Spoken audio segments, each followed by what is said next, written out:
আমন্ত্রণ দুপুরে বাংলাদেশে। শুরুতেই জানিয়ে দেব শিরোনামগুলো। সংস্কার ও বিচারের দায়িত্ব পালনে বাধার সম্মুখীন হচ্ছে সরকার, দাবি পরিবেশ উপদেষ্টার। বললেন ঘোষিত সময়ই হবে জাতীয় নির্বাচন। একটা দায়িত্ব হচ্ছে সংস্কার, একটা দায়িত্ব হচ্ছে বিচার, একটা দায়িত্ব হচ্ছে ইলেকশন। শুধুমাত্র ইলেকশন করবার জন্য তো আমরা দায়িত্বটা নিইনি। বিএনপিকে সরকারের প্রতিপক্ষ বানানো হচ্ছে। অভিযোগ নেতাদের নির্বাচনী রোডম্যাপের দাবিতে এখনই রাজপথ উত্তপ্ত করতে চায় না তারা। নির্বাচন তো সমস্ত দেশের মানুষের এটা অধিকার। যারা বাংলাদেশের মানুষকে তার মালিকানা থেকে বঞ্চিত করতে চায়, তাদের যদি কোনো ষড়যন্ত্র থাকে সেটা তো বাংলাদেশের মানুষ গ্রহণ করবে না। রাজধানীতে চালু 4 দিন পরই বন্ধ হয়ে যায় গোলাপি বাস। মালিক শ্রমিক পাল্টাপাল্টি দোষারোপ, সেবা বঞ্চিত নগরবাসী। টিকেটের কোনো অপশন দেখিনি এখন পর্যন্ত, কোনো কাউন্টারও দেখিনি। আগে ওইভাবে উঠেছে, এখন ওইভাবে উঠেছে। সাধারণ মালিক আছি, তারা ট্যাক্সও পায় নাই, ড্রাইভাররাও বেতন পায় নাই। টাঙ্গাইলের ঘাটাইলে মূর্তিমান আতঙ্ক, হাজারি মালিক হত্যা, জমি দখল সহ দর্শানি বক্সিয়ার মানুষের নানা অভিযোগ। মালিক হাজিরি হচ্ছিল এই অত্র অঞ্চলের একজন খুনি সন্ত্রাসী। গ্রামের মানুষ সবাই ভয় পায়। উনি আমাকেও হুমকি দিচ্ছে, রাস্তা থেকে উঠে নিয়ে আমাকে মেরে ফেলবে এবং বিল্ডিং এর ভিতরে ঢুকে মারবে। সবজি বাজারের স্বস্তি, বেশিরভাগ নাগালের মধ্যেই। বৈরী আবহাওয়া আর মুনাফা নিয়ে দুশ্চিন্তা চাষিদের। 31 মে থেকে শুরু হচ্ছে ফুটবল দলের ক্যাম্প। ভুটানের বিপক্ষে প্রস্তুতি ম্যাচে হামজা সমিতের না খেলার ইঙ্গিত। তাদের যে শিডিউল সেই অনুযায়ী সেই সময়টা মনে হয় না আমরা ক্যাম্প যে স্টার্ট করছি সেই দিন থেকে পাবো।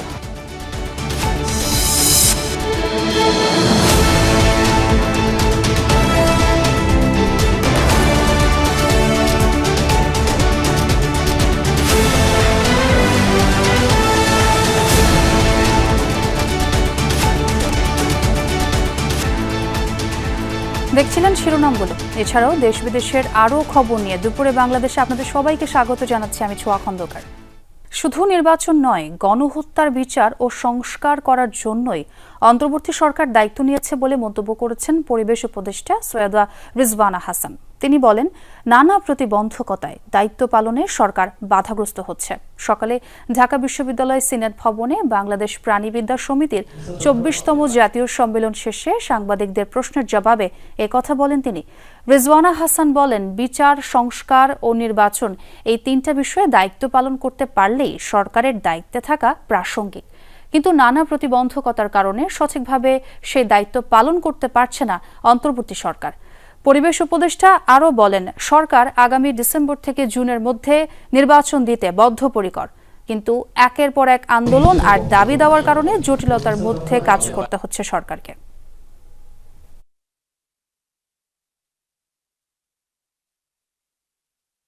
আমাদের 3টা মোটা দাগের দায়িত্ব এবং 3টাই কঠিন কঠিন দায়িত্ব। একটা দায়িত্ব হচ্ছে সংস্কার, একটা দায়িত্ব হচ্ছে বিচার, একটা দায়িত্ব হচ্ছে ইলেকশন। শুধুমাত্র ইলেকশন করবার জন্য তো আমরা দায়িত্বটা নিইনি, যেহেতু আরও 2টা দায়িত্ব আছে। আমরা দায়িত্ব নেওয়ার পর থেকে যার যত রকম দাবি আছে সব দাবি নিয়ে তারা রাস্তায় বসে যাচ্ছে, রাস্তা আটকে দিচ্ছে, একদম ঢাকা শহর অচল হয়ে পড়ছে। এই যে প্রতিবন্ধকতাগুলো হচ্ছে আমাদের এই বড় দাগের 3টা দায়িত্ব পালন করার জন্য, এই প্রতিবন্ধকতাগুলোকে আমরা কিভাবে মোকাবেলা করব, আদৌ মোকাবেলা করতে পারবো কিনা। প্রধান উপদেষ্টা যদি কোনো সিদ্ধান্ত নেন কোনো ব্যাপারে, আমি প্রথম থেকেই বলে এসেছি যে উনি একটা সময় দিয়েছেন, ডিসেম্বর থেকে জুনের মধ্যে নির্বাচন হবে। তার একদিনও এদিক সেদিক হওয়ার কোনো সুযোগ আমাদের পক্ষ থেকে নেই। নির্বাচনের রোডম্যাপ ঘোষণা নিয়ে এখনই আন্দোলনে যেতে চায় না বিএনপি, তবে যে কোনো পরিস্থিতি মোকাবেলায় সাংগঠনিক প্রস্তুতি আছে। নেতারা মনে করছে তাদের দাবি উপেক্ষা করছে অন্তর্বর্তী সরকার। নির্বাচনের কথা বললেই বিএনপিকে প্রতিপক্ষ বানানোর চেষ্টা চলছে বলে মনে করেন নেতারা। সাইফুদ্দিন রবিনের রিপোর্টে বিস্তারিত। বারবার জাতির সামনে নির্বাচনের সুনির্দিষ্ট রোডম্যাপ ঘোষণার দাবি জানিয়ে আসছে বিএনপি, কিন্তু সরকারের পক্ষ থেকে ডিসেম্বরের শেষ অথবা 26 জুনের সময়সীমা জানান দেওয়ার মধ্যেই থমকে আছে তা। দলের নীতি নির্ধারকরা বলছেন, সুনির্দিষ্ট রোডম্যাপের দাবি কেবল একক রাজনৈতিক দল হিসেবে বিএনপির নয়, বরং বাদবাকি সকলেরই। অথচ একচোখা নীতি দেখিয়ে অন্তর্বর্তী সরকার সেই দাবি এড়িয়ে যাচ্ছে। নির্বাচনের কথা বললেই মনে হয় একটা প্রতিপক্ষের ভাবসাব এরকম। নির্বাচন তো সমস্ত দেশের মানুষের এটা অধিকার। যারা বাংলাদেশের মানুষকে তার মালিকানা থেকে বঞ্চিত করতে চায়, তার অধিকার থেকে বঞ্চিত করে, তাদের যদি কোনো ষড়যন্ত্র থাকে সেটা তো বাংলাদেশের মানুষ গ্রহণ করবে না।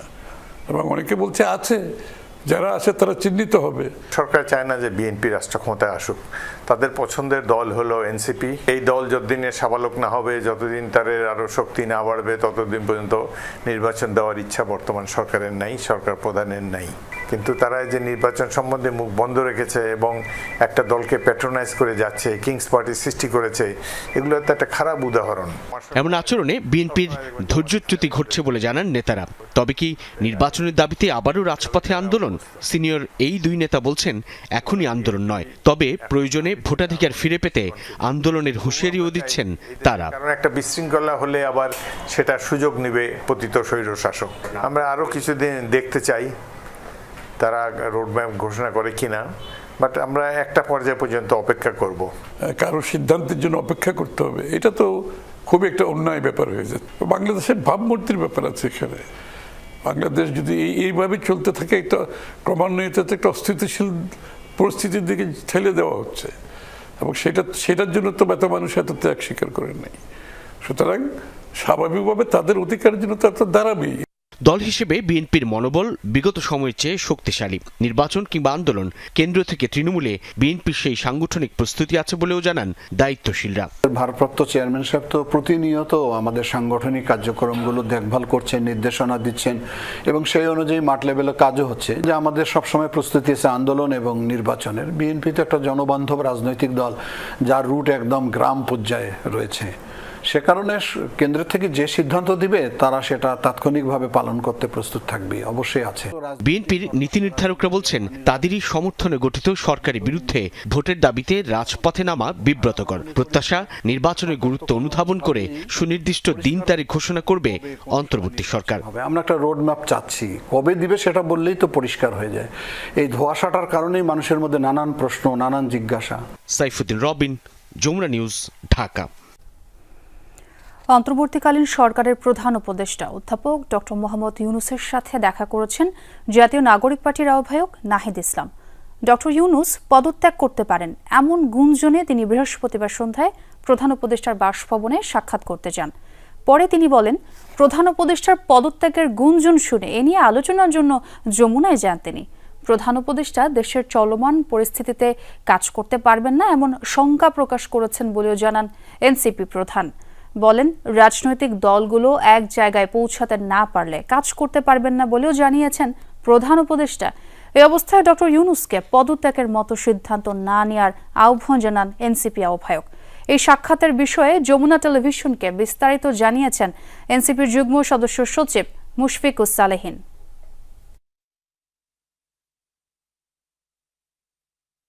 চলমান রাজনৈতিক পরিস্থিতি ও প্রধান উপদেষ্টা পদত্যাগ করতে চেয়েছেন এমন খবরের ব্যাপারে আলোচনা করার জন্য আজ সন্ধ্যা 7টায় রাষ্ট্রীয় অতিথি ভবন যমুনায় প্রধান উপদেষ্টা ডক্টর মোহাম্মদ ইউনূসের সাথে দেখা করতে যান জাতীয় নাগরিক পার্টির আহ্বায়ক নাহিদ ইসলাম।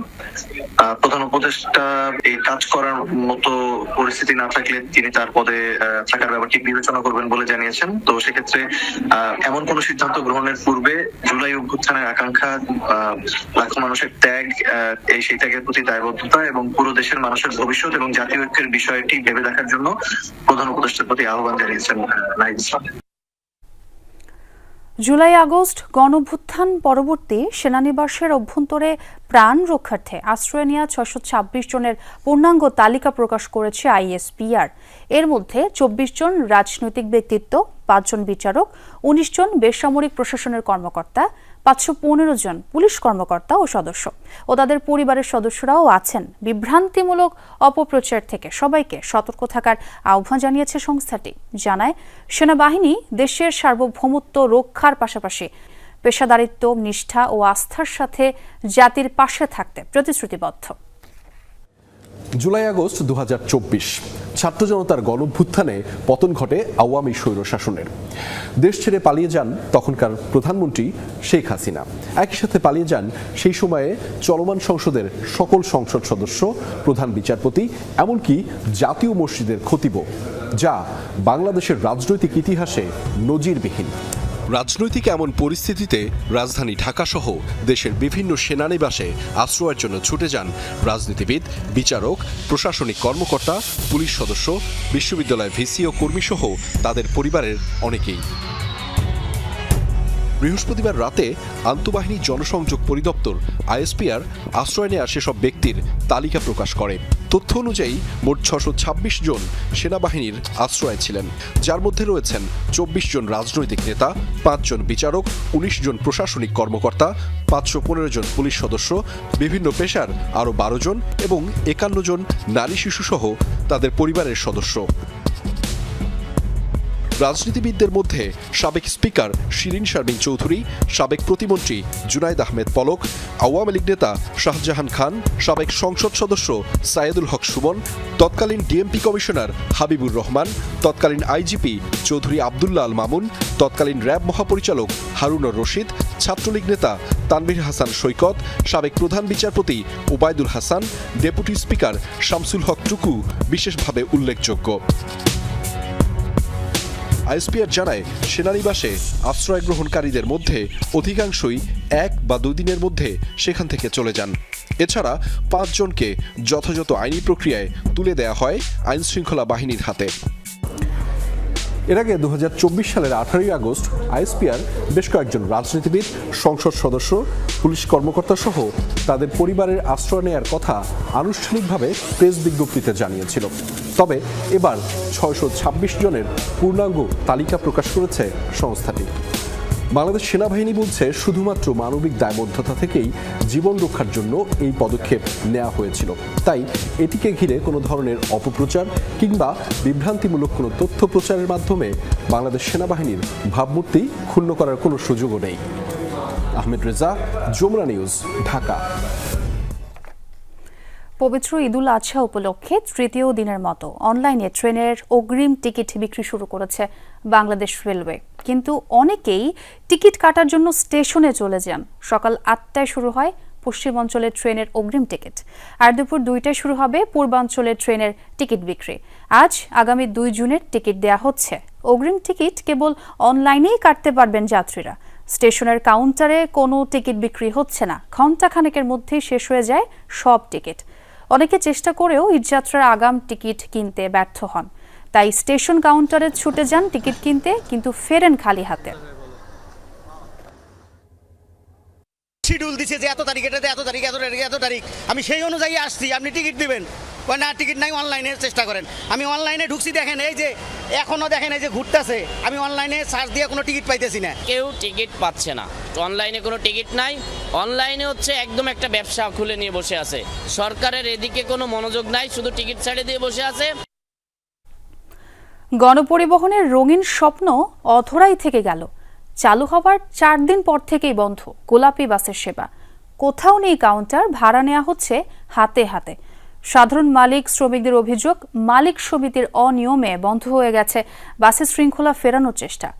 মালিক নেতারা বলছেন, শ্রমিকদের অসহযোগিতায় ভেস্তে গেছে পরিকল্পনা। কথা ছিল বন্ধ হবে যেখানে সেখানে যাত্রী ওঠানামা, বাস থামবে কেবল নির্ধারিত কাউন্টারে। যাত্রী টানতে ডাকাডাকি করা হবে না, ভাড়া নেওয়া হবে কেবল টিকিটে। কিন্তু বাস্তবতা ভিন্ন, সবটাই রয়ে গেছে আশ্বাস আর প্রতিশ্রুতিতে। টিকিটের কোনো অপশন দেখিনি এখন পর্যন্ত, কোনো কাউন্টারও দেখিনি। হ্যাঁ, এটা টিকিটে হওয়ার কথা ছিল, কিন্তু টিকিটে তোমরা নিচ্ছে না। টানে টানে উঠেতেছে, ডাকে ডাকে উঠেতেছে, এভাবে আগে ওইভাবে উঠেছে, এখন ওইভাবে উঠেতেছে। এক স্টেশন গেলেই 10 টাকা, আবার একটু দূরে গেলেও 10 টাকা। ঢাকাবাসীকে গণপরিবহনের স্বপ্ন দেখানো হয়েছিল গেল ফেব্রুয়ারিতে। ঘটা করে গাজীপুর উত্তরা বাড্ডা এলাকায় চলাচলকারী বাসের খোলস পাল্টে গোলাপি করা হয়। টিকিটও দেয়া হয়েছিল যাত্রীদের, কাউন্টারও ছিল কয়েক জায়গায়। কদিন না যেতেই বাসের প্রত্যাশিত সকল সেবা উধাও, কেবল রয়ে গেছে তড়িঘড়ি করে দেয়া গোলাপি রং। কাউন্টার থাকলে আমি কাউন্টারে গিয়ে দাঁড়াইতাম, বুঝতে পারতাম বাস কখন আসবে, কিন্তু এখন তো উল্টো পাল্টা এলোমেলোভাবে দাঁড়াইতে হচ্ছে। গাড়িটা রাস্তার মাঝখানে ব্রেক করে বসে, ওইখানে ওঠার জন্য তো রিক্স হয়ে যায়। কাউন্টার হলে কাউন্টারে বসতে পারে, যাত্রীদের মধ্যে বসতে পারে মানুষ, সেরকম তো কোনো সিস্টেম নেই। বাস চলছে আগের মতোই দৈনিক চুক্তিতে। জমার টাকা তুলতে প্রতিযোগিতারও কমতি নেই, তবু সন্তুষ্টি নেই হেল্পার চালকদের। 2 দিন পর চালাইয়া ওরা টাকা পয়সা নিয়ে বাইকে আছে, নাই তো নাই, আমাকে টাকাও দেয় নাই, বেতনও দেয় নাই, পরে এই থেকে আর টিকিটে চলে না। মালিক শ্রমিকদের অভিযোগ, টিকিট কাটার টাকা ঠিকমতো বুঝে পাননি তারা। কোনো মতে জোড়াতালি দিয়ে 4 দিন চলেছে, তাই দিন চুক্তিতে ফিরতে বাধ্য হয়েছেন তারা। ফুল ফিল আপ চলছে 2 দিন, তারপরে ওই ভাঙ্গা চলছে 2 দিন। যাত্রী কম না, যাত্রী হয়েছে যথেষ্ট। এরও বুঝাইছে যে হয় নাই, টিকিটে সেল হয় নাই। সাধারণ মালিক আছি, তারা ট্যাকও পায় নাই, এবং মনে করেন যে এখানে ড্রাইভাররাও বেতন পায় নাই। না, মিথ্যা কথা। এটা আমার 15-16 লক্ষ টাকা দেন আমাদের লসের মুখে পালাইছে, এবং এটা বদ্ধ হয়েছে শ্রমিকদের জন্য। এরপরে ধরেন আরো কিছু অবকাঠামোর ব্যাপার আছে। সিটি কর্পোরেশনে আমাদের এই স্টপেজ গুলা টিকমাট করে দেয় নাই, যাত্রী ছাউনি করে নাই, বাস বে নাই। গেল 8 বছর ধরে নগরীর বাস সার্ভিস পরিবর্তনে বৈঠক করে আসছে ডিটিসিএ, ডিএমপি, বাস মালিক ও সিটি কর্পোরেশন। এই সময়ে কর্মকর্তা পরিবর্তন হয়েছে, এসেছে নতুন সরকার, কেবল পাল্টায়নি ঢাকাবাসীর গণপরিবহনের চেহারা। রাসেল আহমেদ, যমুনা নিউজ, ঢাকা। ক্ষমতাচ্যুত প্রধানমন্ত্রী শেখ হাসিনার শিল্প ও বিনিয়োগ বিষয়ক উপদেষ্টা সালমান এফ রহমানের ছেলের লন্ডনে থাকা 2টি সম্পদ জব্দ করার আদেশ দেওয়া হয়েছে। শায়ান এফ রহমানের মালিকানাধীন 2টি অ্যাপার্টমেন্ট জব্দের আদেশ পেয়েছে ব্রিটেনের ন্যাশনাল ক্রাইম এজেন্সি। এক প্রতিবেদনে এমনটি জানিয়েছে আন্তর্জাতিক গণমাধ্যম ফিনান্সিয়াল টাইমস। এতে বলা হয়, শেখ হাসিনার শাসনামলে তহবিল আত্মসাতের অভিযোগের পর এই পদক্ষেপ নেওয়া হয়েছে। এনসিএ জানায়, চলমান তদন্তের অংশ হিসেবে অ্যাপার্টমেন্ট 2টি জব্দের নির্দেশ পেয়েছে তারা, তবে বিস্তারিত জানেনি সংস্থাটি। ফিনান্সিয়াল টাইমস বলছে, অ্যাপার্টমেন্ট 2টির মধ্যে একটি লন্ডনের 17 গ্রসভেনর স্কোয়ার অবস্থিত, যা কেনা হয়েছিল 50 লাখ পাউন্ডে। অপরটি গ্রেশাম গার্ডেন্স অবস্থিত, 12 লাখ পাউন্ডে অধিগ্রহণ করা হয়। এই অ্যাপার্টমেন্টে শেখ হাসিনার বোন এবং ব্রিটেনের সাবেক মন্ত্রী টিউলিপ সিদ্দিকের মা শেখ রেহানা বসবাস করতেন। বিএনপি ক্ষমতায় গেলে জুলাই আন্দোলনে শহীদ ও আহতদের দায়িত্ব নেবে রাষ্ট্র, এমন মন্তব্য করেছেন বিএনপির সিনিয়র যুগ্ম মহাসচিব রুহুল কবির রিজভী। সকালে নরসিংদীতে শহীদ আরমান মোল্লার পরিবারের সাথে সাক্ষাৎ করেন তিনি। এ সময় রুহুল কবির রিজভী বলেন, রাষ্ট্রের দায়িত্ব ছিল এ সকল পরিবারের পাশে দাঁড়ানোর, কিন্তু তা না হওয়ায় শহীদ আরমানের সন্তানকে এতিমখানায় থাকতে হচ্ছে। যাদের রক্তের বিনিময়ে অন্তর্বর্তীকালীন সরকার সহ অনেকেই ক্ষমতার স্বাদ পেয়েছেন, তাদের কাছে আন্দোলনের শহীদদের তালিকা নেই কেন, সেই প্রশ্নও রাখেন রিজভী।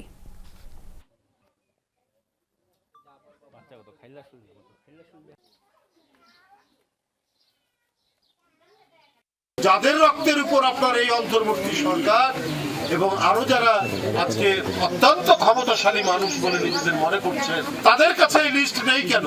কেন আরমান মোল্লার ছেলে আজকে এতিমখানায় থাকবে? আজকে তো তাদেরকে সব দিক থেকে সরকার এবং রাষ্ট্রের দায়িত্ব ছিল এই পরিবারটির পাশে দাঁড়ানো। রাজধানীর পল্লবীতে চালককে হত্যা করে সিএনজি ছিনতাই চক্রের মূল হোতা সহ 5 জনকে গ্রেফতার করেছে র্যাব 4। বৃহস্পতিবার র্যাবের একটি দল রাজধানী সহ বিভিন্ন জায়গায় অভিযান চালিয়ে তাদের গ্রেফতার এবং সিএনজি উদ্ধার করে। সকালে সংবাদ সম্মেলনে এ তথ্য জানান অধিনায়ক লেফটেন্যান্ট কর্নেল মোহাম্মদ মাহবুব আলম। এই সময় তিনি বলেন, 6 থেকে 7 জনের একটি গ্রুপ সিএনজি ছিনতাইয়ের পরিকল্পনা করে। 15 মে সন্ধ্যায় যাত্রী সেজে শ্যামলী থেকে তারা সিএনজিতে ওঠে। তারপর 60 ফিট হয়ে বিভিন্ন জায়গায় ঘুরে পল্লবী এলাকায় চালক আব্দুল মজিদ বাচ্চুকে হত্যা করে। এরপর পল্লবীতেই লাশ ফেলে পালিয়ে যায়। হত্যার পর সিএনজিটি নিয়ে ব্রাহ্মণবাড়িয়া গিয়ে 40,000 টাকায় বিক্রি করে। র্যাব জানায়, এই ঘটনার মূল পরিকল্পনাকারী মুসা, সৌরভ ও ইয়াসিন। মাদকাসক্ত চক্রটি আগে থেকে চুরি ছিনতাইয়ের সঙ্গে জড়িত। এদিকে সাভারের রং মিস্ত্রি শাহিন হত্যার ঘটনায় প্রধান আসামি মেহেদি হাসানকে একটি বিদেশি রিভলভার সহ গ্রেপ্তার করা হয়েছে। পূর্ব শত্রুতার জের ধরে কথা কাটাকাটির এক পর্যায়ে মাথায় গুলি চালিয়ে হত্যা করা হয় মেহেদিকে। মূল পরিকল্পনাকারী মুসা, সৌরভ এবং ইয়াসিন যারা ব্রাহ্মণবাড়িয়াতে গত সপ্তাহে তাদের নানার বাড়িতে একসাথে মিলিত হয় এবং ইতিপূর্বে বিভিন্ন ধরনের ছোটোখাটো চুরি এবং ছিনতাইয়ের সাথে এরা সম্পৃক্ত ছিল। সেখানে তারা পরিকল্পনা করে যে যদি বড় কোনো ধরনের ছিনতাই বা চুরি করা যায় তাহলে বেশ কিছু টাকা পাওয়া যাবে এবং প্রাথমিকভাবে সেখান থেকেই তারা এই পরিকল্পনাটি গ্রহণ করে। টাঙ্গাইলের ঘাটাইলের দর্শনী বক্সিয়া গ্রামের মূর্তিমান আতঙ্ক হাজারি মালেক।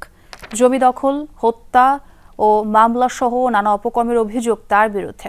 অতিষ্ঠ মানুষ, আর পুলিশ বলছে তদন্তের পর নেওয়া হবে ব্যবস্থা। ঘাটাইলের দশানি বক্সিয়া গ্রামের হালিমা বেগম স্বামীর রেখে যাওয়া 7% জমি তার শেষ সম্বল। সেই জমি রক্ষাই এখন চ্যালেঞ্জ। অভিযোগ, এলাকার প্রভাবশালী হাজারি মালেককে দখলে বাধা দেয় হত্যার হুমকি মিলেছে। বাড়ি করছি মনে করুন 40-45 বছর, তারপর এই বাড়ি মালিক হাজারি ব্যাংকে দেবো, লুটপাট করে দেবো, বাইরে দিব, আঙ্গ থাকবার দেবো না। রাস্তায় গেছিলাম, মারতে যাইছিল, মাইসের কাছে কইছিল যে রাস্তা মিজান যাস না, তার কিন্তু মালিকে মারতে পারে। একই কারণে হুমকি ও মারধরের শিকার সাগর আলী। থানায় অভিযোগও দিয়েছেন তিনি। হত্যা চেষ্টার শিকার হয়েছিলেন আব্দুল্লাহ নামে একজন। এখনো কাটেনি তার ভয়। আমাকে ধরে সে মারছে, আমার দাড়ি উঠায়া আগুন দিয়ে পোড়া দিছে। গ্রামবাসীদের কাছে আমি বিচার যা চাইছি, তারা আমার বিচার দিতে পারে নাকি। 2009 সালে এক প্রতিবেশীকে হত্যার পর পুঁতে রাখার অভিযোগে মামলা হয় হাজারির বিরুদ্ধে। পরে জামিন নিয়ে টাকার মাধ্যমে তা দফারফা করেন বলেও অভিযোগ আছে। স্থানীয়দের দাবি, নিরীহদের টার্গেট করে জমি দখলই নেশা এই প্রভাবশালীর। ব্যাংকের টাকা জালিয়াতি সহ অভিযোগ আছে আরও। সব মিলিয়ে অতিষ্ঠ মানুষ। মালিক হাজিরি হচ্ছিল এই অত্র অঞ্চলের একজন খুনি সন্ত্রাসী, একাধিক খুনের আসামির সেই সন্ত্রাসীটা। সে আওয়ামী লীগের ছত্র ছায়ায় এত বছর খুব জ্বালায় আসছে এই এলাকার মানুষকে। সে তো মানুষ একজন খুন করছে, তোমরা জানো খারাপ। হ্যাঁ, দেখে গ্রামের মানুষ সবাই ভয় পায়, আমরাও ভয় পাই। মানে আমাকেও হুমকি দিছে যে আমি বুয়াপুরে কনেকট্রাকশন ডিপার্টমেন্টে কাজ করি, রাস্তা থেকে উঠে নিয়ে আমাকে মেরে ফেলবে এবং কি বিল্ডিংয়ের ভিতরে ঢুকে মারবে। আর উনি এর আগেও অনেক একটা মামলা করছে, মার্ডার করছে। মামলায় আপসের মাধ্যমে সে খালাস পেয়ে গেছে। তবে সব অভিযোগ অস্বীকার করেছেন হাজারি মালেক। দাবি, ষড়যন্ত্রের শিকার তিনি। মিথ্যা এটা কেসটাও দিচ্ছে মিথ্যা মারবে। আমি হইলাম একা, তারা হইল শত শত মানুষ। আমি একা কি, আর তার আমার হার্টে ডায়াবেটিস। পুলিশ বলছে প্রতিটি ঘটনার তদন্ত চলছে, তারপরই নেওয়া হবে যথাযথ ব্যবস্থা। যদি সত্য হয় আমার কাছে সবকিছু আমি মামলা রুজু করি, যেটা সত্যতা পাই। আওয়ামী লীগের অনুসারী হাজারি মালেক সেই দাপটে এতদিন অপকর্ম করেছেন বলেও অভিযোগ আছে। ওবায়দুর রহমান, যমুনা নিউজ। ঈদের আগে দোকান এবং রিটেল কর্মচারীদের ঈদ বোনাস এবং বেতন ভাতা দেয়া না হলে প্রধান উপদেষ্টার কার্যালয় অভিমুখে পদযাত্রার হুঁশিয়ারি জাতীয় দোকান কর্মচারী ফেডারেশনের। সারা দেশের 60 লক্ষ দোকান ও রিটেল কর্মচারীদের ঈদের আগে বেতন ভাতা ও ঈদ বোনাস পরিশোধের দাবিতে সকালে জাতীয় প্রেসক্লাবের সামনে অনুষ্ঠিত সমাবেশে এই ঘোষণা দেন সংগঠনের নেতৃবৃন্দ। তারা বলেন, সারা দেশে দোকান, shopping mall, chain shop, departmental store, retail shop, wholesale, electric দোকান, সেলুন, বিউটি পার্লার, ওষুধের দোকান, এই 10টি সেক্টরে প্রায় 60 লক্ষাধিক দোকান ও রিটেল কর্মচারী কাজ করে। দোকান ও রিটেল কর্মচারীরা সারা দেশের মানুষের ঈদকে সুন্দর করতে এবং মালিকদের মুনাফা বৃদ্ধির জন্য ঈদের আগের মাসের সাপ্তাহিক ছুটি ছাড়া কাজ করে। কিন্তু এই কর্মচারীরা অধিকাংশ ক্ষেত্রে ঈদ বোনাস পায় না এবং ঠিকমতো বেতন ভাতা পরিশোধ করা হয় না বলে অভিযোগ করেন জাতীয় দোকান কর্মচারী ফেডারেশনের নেতারা। পরে প্রেস ক্লাব এলাকায় ঈদ বোনাস র্যালি অনুষ্ঠিত হয়। আমরা শ্রমিক, আমরা ঘাম ভাজে, আমরা যদি আমার পরিশ্রমের পারিশ্রমিক যদি না পাই, আমি রাজপথ ছাড়বো না। 30 মের মধ্যে তাদের মে মাসের বেতন, তাদের ঈদ বোনাস, তাদের ওভারটাইম পরিশোধ করার জন্য আজকে আমরা দাবি করতে। শীত শেষে প্রায় 2 মাস সবজি বাজার নিয়ে যে দুশ্চিন্তা ছিল, অবশেষে তা কেটেছে। বেশিরভাগ পণ্যের দর কমেছে গড়ে 20 ভাগ। যোগান ভরপুর। ব্যবসায়ীরা বলছেন, বৈশাখের শুরুতে ঝড় বৃষ্টি কম হওয়ার ইতিবাচক প্রভাব পড়েছে বাজারে। এটি ধরে রাখতে পারলে আর দুশ্চিন্তা নেই। তবে চাষিদের আক্ষেপ বাজার আর মাঠের দামের পার্থক্য নিয়ে। সবজি বাজার নিয়ে অস্বস্তি শুরু রোজার ঈদের পর থেকে। হঠাৎ করে লাফিয়ে এবারে বেশিরভাগ পণ্যের দর টক অফ দ্য টাউনে পরিণত হয় লেবু আর কাঁচামরিচ। মাথা ব্যথা ছিল পেঁয়াজের দর নিয়েও। তবে সেই দামের পারদ অবশেষে নেমেছে। ছুটির দিনে রাজধানীর কারওয়ান বাজারে পটল, ধুন্দুল আর ঝিঙ্গা বিক্রি হচ্ছে 35 থেকে 40 টাকায়। 60-এ নেমেছে বেগুন আর পেঁপের কেজি, লেবুর হালি 30 টাকা। তবে মৌসুম না থাকায় আমদানি করতে হচ্ছে টমেটো আর গাজর, তাই বাজার একটু চড়া। ঝড় বৃষ্টি আসলে মাল তুলতে সমস্যা হয়, একটু সংকট দেখা দেয়, তখন একটু মালের দাম বাড়তে থাকে। কিন্তু মূলত আজকে যা দেখলাম এই সপ্তাহে মোটামুটি এই পর্যন্ত নিয়ন্ত্রণে আছে। হয়তো টানা বৃষ্টি যদি 3-4 দিন 5 দিন 7 দিন হয় হয়তো একটু বাড়বো। দাম কমলে মানে আমাদের ইয়ার হলো উল্টা, যেমন আপনার দাম বাড়লে আমাদের বেচা বিক্রি বাড়ে, আর হলো যখন দাম কমে তখন আমাদের বেচা বিক্রি থাকে না। জনগণে কিনতে পারতেছে, এখানে যথেষ্ট কম আছে, যদি এর চেয়ে কম হইব ওতে কৃষকের সমস্যা হইব। বন্যার ঝুঁকি আছে উত্তর মধ্যাঞ্চলে, ঢল নেমেছে শেরপুরে, তাই কিছুটা হিসাব কষেই সবজি আবাদ হচ্ছে ময়মনসিংহ ও আশপাশের জেলায়। তবে বাজারে তার প্রভাব নেই, যোগান ভরপুর আলু, পেঁয়াজ আর কাঁচামরিচের। পেঁয়াজ মনে করেন যে বাজার বর্তমানে 42 থেকে 45 টাকা পর্যন্ত বাজার আছে। রসুন 80 থেকে 100 টাকা পর্যন্ত। আলু হলো 13 টাকা থেকে 14 টাকা পর্যন্ত বাজার। কাঁচা তরকারি মনে করুন যে কাস্টমার নাই, আমদানি হয় ব্যাপক। বটবটিটা আনের 600 টাকা মন, 15 টাকা কেজি, তাও নিতে আছে না। বৃষ্টির কারণে মনে করেন বেচা কিনে খুব খারাপ। দুর্যোগ নিয়ে দুশ্চিন্তায় আছেন উত্তরের চাষিরা, তাতে অবশ্য সবজির আবাদের প্রভাব পড়েনি। উৎপাদন খরচও আগের মতোই। জানা গেল 8 থেকে 10 টাকা দরে অনেক সবজি বিক্রি করে দিচ্ছেন তারা, অথচ রাজধানী বা বড় শহরে তা বিক্রি হচ্ছে দ্বিগুণ বা 3 গুণ দরে। ঝিঙ্গা বেচতেছি 15-20, করলা 15 থেকে 20, ওই 16 টাকা আজকের বাজার আমি পাইছি। সবজির তো দামে নাই, কালকে গেছে 16, আজকে গেছে 12, মরচেরও দাম নাই। এগুলো যে আরও তো যায় নিয়ে যায় তাই কটা করি পাইছে ভাই, কোনো চাষির ঘরে কোনো অবস্থা খারাপ। গাড়িস্তের ঘাট তুলি যখন বেচায় তখন বেচায় 20 টাকা, আর যখন আমরা বাজারে কিনতে যাই তখন নেয় 40 টাকা। দাম তো বাড়ছে, কিন্তু আমরা তো কিছু পাচ্ছি না। এখন পাচ্ছে যে মনে করো দোকানদারের ঘর, ওরাই সিন্ডিকেট করতেছে। বাংলাদেশে গ্রীষ্মকালীন সবজির প্রথম ধাপের আবাদ শেষ হবে জুলাই মাসে। তৌহিদ হোসেন, যমুনা নিউজ, ঢাকা। কোরবানির উপযোগী করে গোপালগঞ্জের বিভিন্ন খামারে 40,000 গরু প্রস্তুত করা হচ্ছে। ব্যস্ত সময় পার করছেন খামারিরা। গোপালগঞ্জ সদর উপজেলার চন্দ্র দিঘলিয়া গ্রামের আরিফ মোল্লা চাকরির পিছনে না ঘুরে একজন সফল উদ্যোক্তা হয়েছেন। তিনি গড়ে তুলেছেন গরুর খামার। সেখানে প্রাকৃতিক উপায়ে 70টি গরু পরিচর্যা করছেন, যা কোরবানির জন্য প্রস্তুত করা হচ্ছে। 1.25 লাখ থেকে প্রায় 3.5 লাখ টাকার গরু রয়েছে এই খামারটিতে। বেড়েছে পাইকারদের আনাগোনাও। আমার এখানে ভাই আপনার 1,20,000 থেকে 3.5 লাখ টাকা পর্যন্ত গরু আছে সর্বোচ্চ। এখানে ষাঁড় গরু আছে, আর আছে আপনার বলদ, যেটা রাবাল বলে সেটা। এই খামারে কাজ করছেন 4 জন শ্রমিক। জানিয়েছেন গরু মোটাতাজাকরণে সবুজ ঘাস, খড়, কুড়া এবং ভাত ছাড়া অন্য কোনো স্টেরয়েড ব্যবহার করা হচ্ছে না। 2 বেলা দানাদার খাবার খাচ্ছি, যেমন আপনার ভাত, খোল, ভুসি, মানে আমার নিজের হাতে তৈরি করা খাবার আমি গরুরে খাওয়াচ্ছি। নিজের সঙ্গে গরু তাজা ভাই ওইগুলো আমার নাই, ঠিক আছে। আমি একবারে প্রাকৃতিকভাবে গরু তাজা করতেছি। 2 বছর ধরে কাজ করতেছি, তো আমি নিজে চলাফেরা করি, বাড়ির ফ্যামিলিকেও চালাই, বেশ ভালো হয়েছি। চেনা জানা খামারের কাছ থেকে কোরবানির পশু কেনার আগ্রহ স্থানীয়দের। আমি একটা গরু কিনবো বলেন, সে গরু কেনার উদ্দেশ্য আইছে, আমি হেনতে এই ফার্মের থেকে গরু নেবো। এরা কোনো মেডিসিন খায় না, ভালো খাওয়ান খায়। এই ফার্মটার দ্বারাই আশেপাশের মানুষও উপকৃত হইতেছে। কোরবানির জন্য জেলায় 36,000 পশুর চাহিদা রয়েছে। বিভিন্ন খামারে প্রাকৃতিক উপায়ে গরু মোটাতাজা করার কাজ চলছে। গোপালগঞ্জ জেলায় প্রায় 4,500 খামারিকে প্রশিক্ষণ দিয়ে আমরা প্রায় 40,000 মতো গরু রেডি করছি। খামারিরা যাতে কোরবানির সময় গরুগুলো সুন্দরভাবে বিক্রি করতে পারে, এর জন্য আমরা খামারিদের পাশে সবসময় আছি। এবছর জেলায় প্রায় 40,000 পশু মোটাতাজা করে কোরবানির জন্য প্রস্তুত করা হচ্ছে। রাবেয়া স্মৃতি, যমুনা নিউজ। পিএসএলে করাচি কিংসকে 6 উইকেটে হারিয়ে দ্বিতীয় কোয়ালিফায়ারে জায়গা করে নিয়েছে সাকিবের লাহোর কালান্দার্স। টস জিতে ব্যাট করতে নেমে দলীয় 74 রানে 2 উইকেট হারায় করাচি কিংস। 18 রানে ফেরেন ইরফান খান। দলের হয়ে সর্বোচ্চ 75 রান করেন অধিনায়ক ডেভিড ওয়ার্নার। নিয়মিত বিরতিতে উইকেট পড়লে 190 রানের সংগ্রহ পায় কিংস। বল হাতে 1 উইকেট নেন সাকিব আল হাসান, তবে কেবল 1 ওভার বোলিং করার সুযোগ পেয়েছেন তিনি। এদিকে একাদশে জায়গা পাননি রিশাদ হোসেন ও মেহেদী মিরাজ। জবাবে ব্যাট করতে নেমে 42 রানে প্রথম উইকেট হারায় লাহোর। 47 রানে আউট হন ফখরুজ্জামান। 65 রানে ফেরেন আবদুল্লাহ। শেষ দিকে কুশালের 30 ও ভানুকার 23 রানে সহজ জয় পায় লাহোর।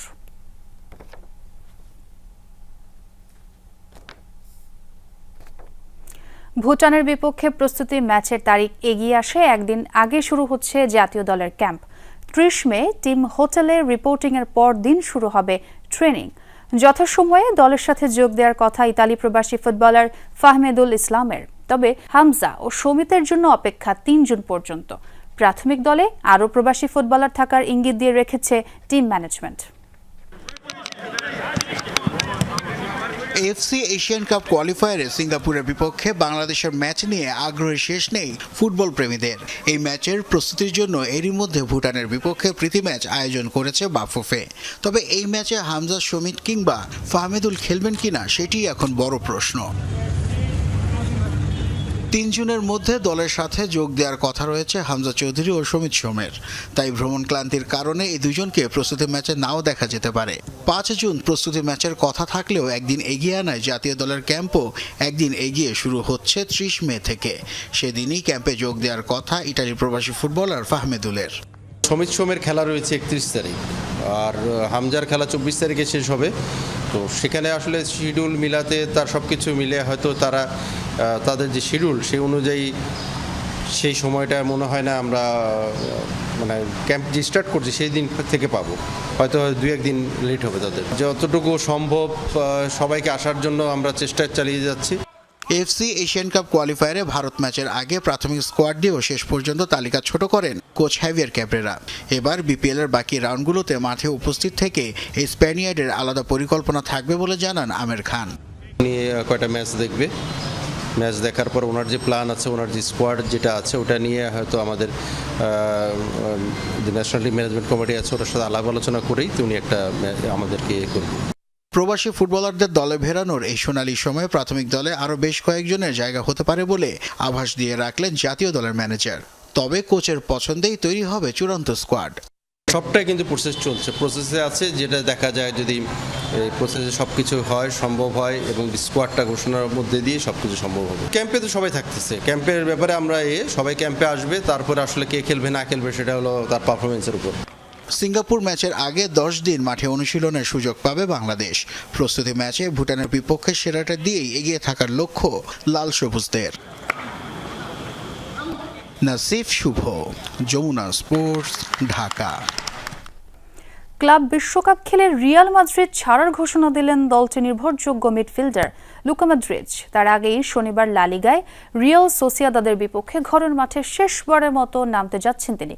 সামাজিক যোগাযোগ মাধ্যমে এক পোস্টে বিষয়টি নিশ্চিত করেন মদ্রিচ। ক্লাবটির সাথে 13 বছরের পথ চলায় দলীয় ও ব্যক্তিগত বহু অর্জনের সাক্ষী হয়েছেন এই মিডফিল্ডার।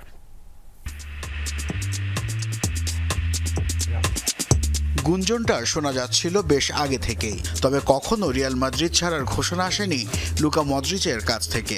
এবার নিজেই দিলেন সেই ঘোষণা। চলতি মৌসুমের পর ইউরোপের সফলতম ক্লাবটির হয়ে আর মাঠে দেখা যাবে না এই ক্রোয়েট তারকাকে। বৃহস্পতিবার সামাজিক যোগাযোগ মাধ্যমে এক পোস্টে রিয়ালের সাথে 13 বছরের সম্পর্কের ইতি টানার কথা জানান মদ্রিচ। ক্লাব বিশ্বকাপ খেলে তুলে রাখতে চান প্রিয় দলের জার্সি। তবে তার আগেই লা লিগায় রিয়াল সোসিয়াদাদের বিপক্ষে প্রিয় আঙিনা সান্তিয়াগো বার্নাবুতে শেষ ম্যাচ খেলতে যাচ্ছেন তিনি। সময় এসে গেছে, তবে এমন মুহূর্ত আসুক তা কখনোই চাইনি আমি, কিন্তু এটাই ফুটবল। জীবনে সবকিছুরই শুরু ও শেষ আছে। ইতিহাসের সেরা ক্লাবটির সফল অধ্যায়গুলোর অংশ হতে পেরে আমি গর্বিত। যদিও ক্লাব বিশ্বকাপের পর এই জার্সিতে আমাকে আর দেখা যাবে না, তবে আমি সবসময় একজন মাদ্রিদিস্তা হয়ে থাকবো। 2012 সালে ইংলিশ ক্লাব টটেনহ্যাম হটস্পার থেকে রিয়াল মাদ্রিদে নাম লেখান লুকা মদ্রিচ। ক্রমেই লস ব্ল্যাঙ্কোসদের মিডফিল্ডে হয়ে ওঠে নির্ভরযোগ্যদের একজন। রিয়ালের হয়ে 6টি চ্যাম্পিয়ন্স লিগ, 4টি লা লিগা, 5টি ক্লাব বিশ্বকাপ সহ মোট 28টি ট্রফি জেতেন 39 বছর বয়সী এই মিডফিল্ডার। পাশাপাশি 2018 সালে ব্যালন ডিওর ও the best FIFA men's player award জেতেন মদ্রিচ। 2017-18 সালে খেতাব পান উয়েফার বর্ষসেরা খেলোয়াড়ের। গত কয়েক মৌসুম ধরে লুকা মদ্রিচের সাথে 1 বছর করে চুক্তির মেয়াদ বাড়িয়ে আসছিল রিয়াল মাদ্রিদ। আগামী মৌসুমেও এই অভিজ্ঞ মিডফিল্ডারকে দলে নেওয়ার বিষয়ে আগ্রহী ছিল টিম ম্যানেজমেন্ট, কিন্তু তার আগেই নিজের সিদ্ধান্তের কথা জানিয়ে দিলেন রিয়ালের হয়ে 590 ম্যাচে 43 গোল করা লুকা মদ্রিচ। নাসিফ শুভ, যমুনা স্পোর্টস। দর্শক, দুপুরে বাংলাদেশের প্রথম ঘন্টা থেকে বিদায় নিচ্ছি আমি ছোঁয়া খন্দকার। পরের ঘন্টা খবর নিয়ে ফিরবেন আমার সহকর্মী দেবাশিস রঞ্জন সরকার। সাথেই থাকুন।